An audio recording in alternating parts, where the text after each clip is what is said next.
ازاي صوتك يكون مطلوب في السوق وتلاقي شغل كتير؟ بتسأل نفسك ليه بعض المعلقين صوتهم في كل مكان وانت مش لاقي لسه فرصة؟ السر مش بس في جودة الصوت، لا، السر الكبير في التسويق.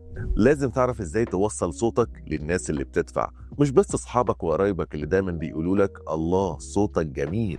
وانا هنا هقول لك تعمل ايه. لازم تعمل ديمو احترافي، مش اي تسجيل وخلاص، علشان ده هيكون عنوانك اللي هتسوق بيه. ابعت شغلك لاستوديوهات وشركات انتاج، ما تستناش الفرصه تجيلك، لازم انت اللي تروح لها. خليك نشيط على صفحات السوشيال ميديا، الانستجرام، التيك توك، اللينكد ان، كل صفحات السوشيال ميديا. خليك نشيط، خلي كل الناس تشوفك، ما تستناش الناس هي اللي تدور عليك. شارك في مسابقات، ولو لقيت اي شغل بمقابل ضعيف او حتى مجاني بس مع جهه قويه وتكون واجهه ليك انت وتسوقك صح، اعملها. مفيش مشكله في البدايات، كلنا بنجرب في الاول، بس لما تيجي تجرب لازم تجرب صح وفي المكان الصح. لازم تجرب ولازم تحاول مرة واثنين وثلاثة علشان اسمك ينتشر، بس المهم وخليك فاكر لازم تجرب في المكان الصح.